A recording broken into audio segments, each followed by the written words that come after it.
Hey, regarde, j'ai reçu une question de Lucas. Attends, je vais te la lire.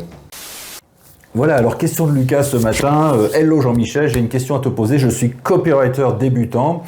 J'ai juste eu 10 clients en 6 mois. Par contre, ça fait des années que je me forme. Le X, c'est que je réalise que je ne prends pas de plaisir à écrire et à promouvoir les produits des autres. Je prends plus de plaisir d'écrire pour mon propre business et j'accompagne les autres dans leur copywriting. Mais est-ce que je suis crédible, etc. Bon, c'est une bonne question. D'ailleurs, je me la suis moi-même posée il y a quelques temps. Donc, je réponds. C'est parti. Bon, d'abord, un petit café. Hop, tac, bing.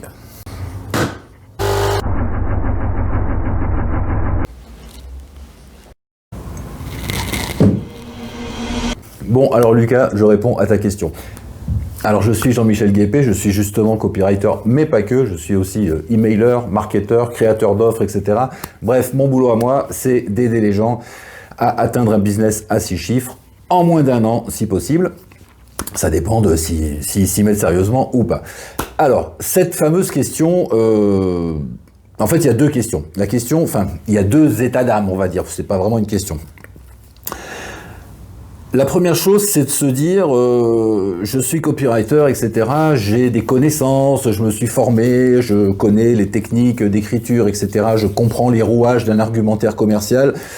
Et donc, je peux travailler pour des clients, mais il se trouve que tu n'aimes pas ça. C'est-à-dire que quand tu as une commande, quand quelqu'un te dit, bah voilà, j'ai une page de vente à faire parce que j'ai envie de vendre, j'en sais rien moi, des pots de fleurs ou bien des formations pour la séduction ou bien pour la bourse ou bien je ne sais pas quel type de client tu as pu avoir. Bon, bien sûr, tu es content, tu as un client. Tu as donc du cash qui va rentrer, ça te fait aussi une expérience, etc. Puis tu commences à écrire, puis tu te dis, bah, en fait, ça m'emmerde, quoi. En fait, j'ai pas envie d'écrire, c'est pas des sujets que j'ai envie de traiter. Bon, soit il y a un problème de légitimité, mais il y a aussi un problème peut-être d'ennui, une chose comme ça. Je sais, ça m'arrive. C'est-à-dire que faire des pages de vente pour quelqu'un, c'est quand même un petit peu la base du métier d'un copywriter. Tu vois, c'est comme si tu étais prestataire de service et que tu faisais des sites internet et que tu disais, merde, il y a encore un client qui veut un site internet. Ah, ça me fait chier, il faut que je fasse mon WordPress, mon machin et tout, ça m'emmerde. Bon, évidemment, il y a un problème, quoi. C'est-à-dire que il faut que tu aimes l'écriture pour ce qu'elle est, il faut que tu aimes la construction commerciale pour ce qu'elle est, c'est-à-dire le côté persuasion, etc. Et non pas parce que le sujet t'intéresse ou pas. Mais je comprends tout à fait ce que tu dis. Et d'ailleurs, je le partage. Et peut-être même qu'on est nombreux à le partager. Si d'autres copywriters écoutent cette vidéo et qu'ils ont envie de venir témoigner, ben dites-le en commentaire ci-dessous. Est-ce que c'est un problème ou pas d'écrire des pages de vente pour d'autres personnes, pour des sujets qu'on ne connaît pas ou qu'on maîtrise pas bien ou qu'on n'aime pas d'ailleurs, hein, voilà, tout simplement. Donc comment est-ce que vous réagissez par rapport à ça? Bon, ce qu'il faut que tu vois, c'est le côté business de cette activité, c'est-à-dire que tu as un client, il te demande de faire une page de vente, tu t'engages avec lui, tu fais sa page de vente, tu fais en sorte qu'elle fonctionne, etc. Bah, c'est un plaisir, c'est une fierté, c'est un honneur, tu vois, de participer à la réussite de quelqu'un d'autre. Donc voilà de cette façon-là. Et puis bon, bah, si vraiment ça te plaît pas, bah, tout simplement, j'ai un conseil tout bête à te donner, Lucas, ne le fais pas. Ne le fais pas, tu vois. C'est-à-dire que dans mon domaine d'activité, par exemple, dans tout ce que je traite, il y a des points que j'ai enlevés, par exemple, j'aime pas tout ce qui est juridique, comptabilité, tous ces trucs-là, ça me saoule, tu vois. Donc en fait, mes clients souvent me demandent des contenus là-dessus. Est-ce que je dois faire une société comme ci? Est-ce que je peux faire ça, la comptabilité? Bon bref, des trucs, tu vois, qui administratifs, comptables. Voilà, les gens ont besoin d'avoir des informations là-dessus. Mais c'est pas mon truc du tout, et j'ai pas envie d'apprendre et j'ai pas envie de transmettre ce genre de choses. Donc j'ai rayé de ma liste cette partie, je parle jamais de ces sujets et si mes clients cherchent des infos là-dessus, bah, ils vont les chercher ailleurs et ils les trouvent d'ailleurs, il n'y a pas de souci. Quitte à ce que je fasse des fois, ça m'est arrivé de faire des partenariats, tu vois, de rencontrer des gens qui sont vraiment au fait et au point sur ces sujets. Donc, je prends ces infos, je les donne à mes clients, mais c'est pas moi qui les fais directement. Alors, dans ton business que tu es en train de monter, Lucas, si ça t'emmerde, donc il n'y a pas d'autre mot, si ça t'emmerde d'écrire pour les gens, alors que ça devrait être la base du métier, bon, bah, soit tu te forces un peu, parce que des fois, il faut pas trop s'écouter, il faut se mettre au boulot, et puis basta, tu sais, des fois, c'est comme ça, tu vois, là, je suis en train de faire un truc, en fait, en ce moment, je suis en train d'écrire un bouquin, Et c'est un petit peu compliqué, tu vois, c'est plus compliqué que prévu. Je me force. Ça s'appelle se forcer la main chez mon mentor. C'est-à-dire que tous les jours, je prends 1 heure, je prends 3/4 d'heure et j'avance sur ce bouquin. Et il y a des moments où j'ai envie, ça me plaît. Il y a des moments où j'ai pas envie du tout. Mais bon, peu importe. Tous les jours, je prends rendez-vous avec moi-même, j'ouvre mon ordinateur et je tape quelques mots pendant 45 minutes. Et donc, j'avance 2 pages, 3 pages, 10 pages. Et en faisant comme ça, malgré le fait que j'ai pas forcément la pêche pour le faire en ce moment et ni l'envie, tu vois, du coup, mon bouquin, il sera prêt à la date prévue, c'est-à-dire, normalement, 1er janvier. Il sera fini d'écrire au 1er janvier. Donc, tu vois, ce que je te propose, c'est un peu ça, c'est-à-dire, est-ce que il y a vraiment un gros problème avec ça, ça te saoule complètement, c'est impossible pour toi de le faire, donc, trouve d'autres solutions, bien entendu, ou bien c'est juste une petite coquetterie comme ça, tu vois, de ton esprit qui dira mais on s'emmerde avec ça, pourquoi on se fait chier, pourquoi on ferait pas autre chose, etc. Force-toi la main. Le deuxième point, il est que tu dis, bon, si j'écris pas des pages de vente pour des clients, ce que je peux faire par contre, c'est transmettre mon savoir et ma connaissance du copywriting, mais je suis pas copywriter depuis 15 ans, donc j'ai pas l'impression d'être légitime, etc. Qui je suis, moi, pour, proposer des formations, des choses comme ça. Écoute, ça, alors là, par contre, je peux te répondre encore plus précisément parce que j'ai vécu ça aussi pendant à peu près 2 ans, 3 ans. Je me suis formé au copywriting avec un copywriter et puis aussi en écoutant d'autres personnes et en faisant comme tout le monde, en lisant des livres. Alors, j'ai pas recopié les pages de vente, hein, ça c'est des conneries. J'y crois pas un instant, mais bon, peu importe, chacun ses méthodes. Donc je me suis formé, je me suis vraiment intéressé à ça. Et surtout, ça a tilté chez moi parce que de toute façon, quand j'avais 18 ans, 20 ans, j'ai découvert les argumentaires de vente. J'étais commercial, j'étais vendeur et je suis tombé sur un argumentaire de vente dans une société et ça a tout changé. C'est-à-dire, je me dis, putain, mais avant, j'étais en train de blablater des trucs, j'essayais de convaincre, etc. Enfin bref, je me démerdais un petit peu comme je pouvais et j'avais des résultats très moyennasses.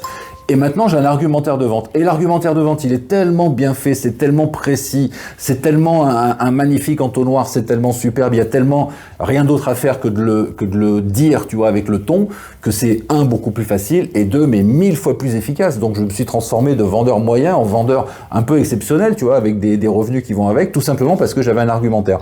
Ensuite, j'ai perdu un peu tout ça, je suis passé sur d'autres trucs. Donc quand j'ai découvert le copywriting, je me suis dit mais finalement, c'est juste en fait la méthode moderne, le nom qu'on donne maintenant pour ces trucs-là, c'est-à-dire qu'en fait, c'est un argumentaire. On va argumenter, on va essayer de faire passer un client de assez froid à je suis super chaud, j'achète ton produit. Donc c'est ça, tu vois, le copywriting. Donc quand j'ai découvert ça, ça m'a vraiment complètement passionné et je me suis dit, bon, je voudrais transmettre ça, je voudrais expliquer, passer des infos, etc., et aider les gens à comprendre cette science et à les aider, etc. Mais comme toi, je me suis dit, bon, mais je suis pas légitime, ça fait 6 mois, ça fait 1 an, ça fait, tu vois, je suis pas formé depuis très longtemps, je suis pas connu, je suis pas ceci, je suis pas cela. Bon, à un moment donné, j'ai dit, bon, ça suffit, basta, je fais ma chaîne YouTube, je fais mon site internet, et puis je parle de copywriting, et puis c'est tout, voilà. Ceux à qui ça plaît, c'est super, ceux à qui ça plaît pas, tant pis. Ceux qui trouvent que je dis des trucs intéressants dans mes vidéos, tant mieux, c'est super, ça les aide, et puis les autres, tant pis. Ce qui est certain, Lucas, c'est que tu n'as pas besoin d'être un super expert pour prendre la parole et diffuser des informations à tes contacts. Quelqu'un qui s'y connaît un peu, s'y connaît déjà beaucoup plus que quelqu'un qui s'y connaît pas du tout, tu vois. Donc tu t'es formé au copywriting, c'est quelque chose que tu maîtrises, que tu connais, etc. Bon, t'as pas une grosse expérience, mais en tout cas, t'as énormément plus d'expérience que certains de tes clients qui savent même pas ce que c'est et qui surtout ne s'intéressent pas au truc. C'est-à-dire qu'ils veulent pas, eux, se former, ils veulent pas faire tout le travail que tu as fait et qu'on a fait tous. Donc eux, ce qu'ils veulent, c'est un peu l'inquintessence du truc, explique-leur vite fait, tu vois, quelles sont les petites astuces, quelles sont les choses comme ça, c'est ce que je fais. Quand je donne des trames de vente, quand je donne des astuces sur mes vidéos, etc., je fais ça. J'essaye de résumer un petit peu les choses et de donner quelque chose de très rapide, tu vois, de très pratique à mettre en œuvre pour des clients ou des contacts qui n'ont pas envie de se taper des bouquins, des formations, des machins, etc., ils veulent juste quelques astuces. Bon, tu peux faire ça sans aucun problème et tu peux trouver ta clientèle. C'est juste une question de temps, de ton et de contact et de persévérance. Voilà, c'est tout. Donc, le meilleur conseil que je peux te donner sur ce sujet, en tout cas, c'est tu t'en fous, lance-toi. Donc, en gros, et pour se résumer, Lucas, soit tu élimines complètement ces histoires d'écrire pour d'autres parce que ça te saoule vraiment, soit tu dis bon ça va, je déconne un peu, allez, je fais rentrer des sous, je fais rentrer du chiffre d'affaires, je fais rentrer aussi de l'expérience, etc. Allez, je me force la main, je m'y mets, il n'y a pas de problème, et tu verras que en t'y mettant, ça va mieux. Et puis pour la partie transmission, formation, visibilité par rapport à ça, eh ben écoute, lance-toi, je viens de te le dire, lance-toi, te pose pas de questions. Tu vas toucher une clientèle qui de toute façon ne connaît pas tout, donc va, tu sais. Si par exemple tu es en train d'apprendre la guitare, admettons que tu es en train d'apprendre la guitare, bah, le mieux en fait pour que ça avance bien et pour que tu sois utile aux autres, c'est de faire une chaîne YouTube et de dire bon bah les gars, j'apprends la guitare, voilà, donc vous voyez, j'y connais rien du tout, je sais même pas tenir le manche, mais on va apprendre ensemble. Je vais me former, je vais regarder des vidéos, des machins, des trucs, je vais peut-être prendre des cours et au fur et à mesure je vais vous faire des vidéos de mon avancée et comme ça on va pouvoir avancer ensemble. Tu vois, ça c'est génial comme idée de création de chaîne, c'est-à-dire qu'en fait au lieu d'avoir un gros spécialiste de la guitare qui te dit regarde comme je suis fort, je fais des super accords, machin, ça arrivera jamais. Bon, lui, il va plutôt nous dégoûter qu'autre chose, tu vois. Ben, en fait, on tombe sur quelqu'un qui est comme nous, qui avance, il avance sur son truc et puis on avance avec lui et puis voilà, bah c'est super, voilà. Donc tu peux faire ce genre de proposition, tu vois, en disant voilà, je suis dans le copywriting ou bien je m'intéresse au copywriting depuis 2-3 ans, donc je suis loin de tout connaître, mais par contre, bah voilà, on va découvrir ensemble des trucs, allez, on y va, boum. Et tu partages tes connaissances, tu partages ta passion, ton envie de transmettre et donc il y a des gens qui vont te suivre. Évidemment, d'autres vont dire ah mais non, t'es un rigolo, mais eux tu t'en fous, tu leur parles pas, de toute façon, c'est toujours une question de ciblage de clientèle, tu vois.